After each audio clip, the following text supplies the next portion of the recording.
dari brosur halaman 3 set di surat Al-A'raf ayat 156. Waktub lana fi hadhihi dunya hasanatan wa fil akhirati inna hudna ilaik qala adzabi usibu bihi man asya wa rahmati wasi'at kulla syai' fasaktubuha lilladzina yattaquna wa yu'tuna az-zakata walladzina hum biayatina yu'minun. Dan tetapkanlah untuk kami kebajikan di dunia ini dan di akhirat.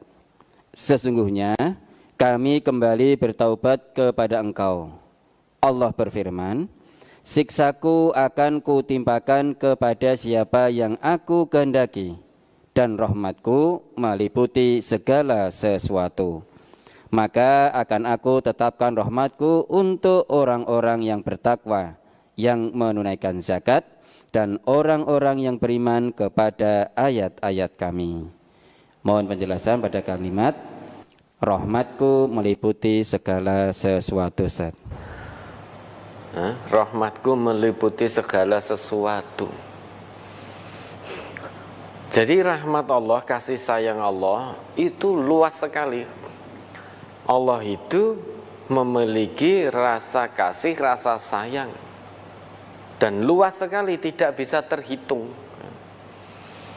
Apa yang Allah sudah berikan itu tidak ada yang bisa menghitung. Dan Allah juga sudah menetapkan pada dirinya sifat rahmah itu, kasih sayang. Termasuk salah satu dari bentuk kasih sayang Allah, kalau ada orang yang melakukan satu perbuatan dosa karena kejahilannya, kemudian dia bertobat dan melakukan perbaikan, maka Allah akan ampuni.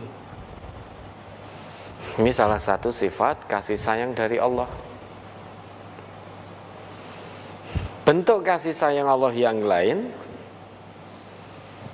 kalau ada hambanya yang berbuat maksiat, itu tidak langsung dimatikan oleh Allah sebagai azab dari Allah, tidak. Namun ditunda, diberi tangguh oleh Allah, agar hamba itu berpikir dengan daya pikir yang Allah anugerahkan. Apakah terus dalam kemaksiatan, dalam pembangkangan kepada Allah, atau kembali kepada Allah. Nah, penangguhan azab ini salah satu bentuk kasih sayang Allah kepada hambanya. Sehingga Allah itu kasih sayangnya sangat luas. Coba diingat itu Ustaz, Quran surat apa itu? An-Nahl 61 atau apa? Walau yu'akhidullahu nasa bidzulmihim ma taraka 'alaiha min dabbah. An-Nahl 61 atau berapa itu?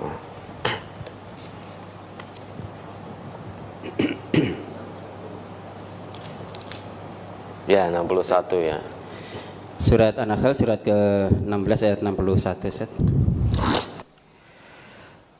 Walau yu'akhidullahu an-nasa bidzulmihim ma taraka 'alaiha min dabbatin walakin yu'akhiruhum ila ajalin musamma فَإِذَا جَاءَ أَجَلُهُمْ لَا يَسْتَأْخِرُونَ سَاعَةً وَلَا يَسْتَقْدِمُونَ. Jikalau Allah menghukum manusia karena kezalimannya, niscaya tidak akan ditinggalkannya di muka bumi sesuatu pun dari makhluk yang melata. Tetapi Allah menangguhkan mereka sampai kepada waktu yang ditentukan. Maka apabila telah tiba waktunya yang ditentukan bagi mereka, tidaklah mereka dapat mengundurkannya barang sesaat pun, dan tidak pula mendahulukannya. Ya tak? Seandainya Allah itu langsung turunkan siksanya, turunkan azabnya di saat manusia berbuat dosa, niscaya kita pun sudah tidak hidup hari ini. Nah, kita sudah dimatikan semua oleh Allah. Tidak hanya sekali dua kali kita berbuat dosa, berkali-kali. Namun Allah masih beri tangguh. Coba seandainya manusia sekali kita berbuat dosa langsung Allah turunkan azab. Hari ini sudah tidak ada manusia yang hidup. Bahkan tidak ada satupun makhluk yang melata yang masih hidup di dunia. Artinya kehidupan dunia sudah selesai. Kalau Allah turunkan azab pada manusia yang berbuat dosa, sekali berbohong langsung turun azab, dimatikan oleh Allah. Maka tangeh lamun kita masih hidup hari ini. Dosa kita ini tidak terhitung jumlahnya. Setiap waktu berbuat dosa, baik sadar maupun tidak sadar. Bahkan melalui ucapan kita ini pun seringkali tanpa kita sadari menimbulkan perbuatan dosa.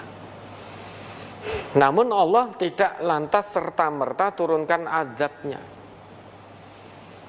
tapi Allah berikan tangguh kepada kita untuk berpikir mau kembali kepada Allah, tobat, berhenti dari maksiat, atau meneruskan kemaksiatannya. Namun ingat, baik yang kembali bertobat maupun yang terus dalam kemaksiatan setelah tangguh diberikan, satu saat dia akan menjumpai ajalnya, akan selesai batas usianya. Kalau sudah sampai waktunya, tidak bisa diundur, tidak bisa dimajukan. Nah, penangguhan siksa dari Allah ini itu termasuk bentuk rahmat, bentuk kasih sayang Allah kepada hambanya. Khalik itu beda dengan makhluk. Nah, kalau kita ini orang sekali berbuat salah pada kita, mungkin masih bisa kita maafkan.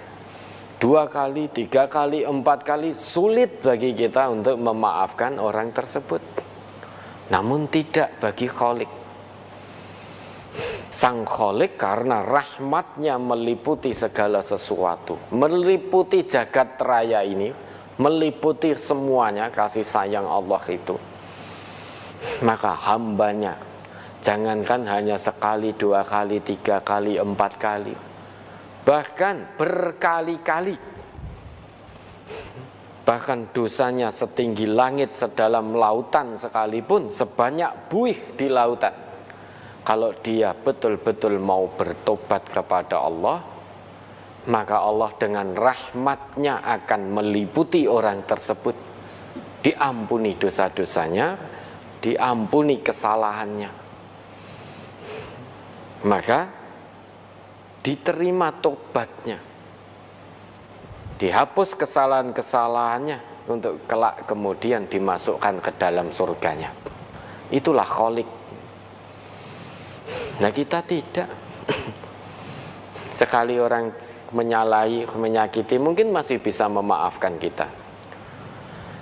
2 kali mungkin masih bisa. 3 kali, 4 kali, nah sudah sulit. Sulit kita memaafkan kesalahan orang lain yang terlalu sering berbuat salah pada kita. Sang Khalik mengedepankan sifat kasih sayangnya. Kalau azab itu, siksa itu berarti pilihan. Kalau hambanya memilih itu, maka Allah menghendaki. Maka ayat itu kan berbunyi, adzabi usibu bihi man asya. Siksaanku akan aku timpakan pada siapa yang aku kehendaki. Artinya, kalau hambanya memilih mendapatkan siksaan tersebut, maka Allah menghendakinya. Namun demikian, Allah mengedepankan sifat kasih sayangnya dengan memberi tangguh. Kalau kemudian tangguh itu betul-betul dimanfaatkan oleh hambanya dan kembali bertobat kepada Allah, maka Allah akan ampuni dosa-dosa hamba tersebut. Bahkan kedurhakaan seorang hamba, pembangkangannya itu sudah sangat israf, melampaui batas. Ibaratnya setinggi langit, sedalam lautan, sebanyak buih di lautan. Bahkan sampai detik-detik akhir, Fir'aun saja masih diberi kesempatan untuk kembali. Sampai detik-detik akhir. Fir'aun yang bahkan sampai mengaku Tuhan, ya, oleh Allah karena sifat rahmannya, sifat kasih sayangnya, Allah masih utus Musa kepada Fir'aun. Sampai akhir itu, Fir'aun yang mengaku Tuhan semacam itu betul-betul sangat membangkang kepada Allah, masih diberi kesempatan oleh Allah untuk kembali. Jika Fir'aun kembali, tentu Allah akan ampuni. Namun ternyata Fir'aun milih siksaan Allah. Ya sudah, Allah timpakan siksaannya. Ini Fir'aun sudah coro dosane kuwi wis. Namun sampai ngaku sebagai Tuhan kok. Tapi oleh Allah, karena Allah ini Khalik, mengedepankan sifat kasih sayangnya, hatta Fir'aun, sampai Fir'aun pun yang sangat-sangat membangkang semacam itu masih diberi kesempatan oleh Allah. Namun hingga akhir Fir'aun milih siksaan Allah. Ya sudah, Allah timpakan. Ini maksud warahmati wasi'at kulla syai'. Jadi rahmat Allah, kasih sayang Allah itu meliputi segalanya.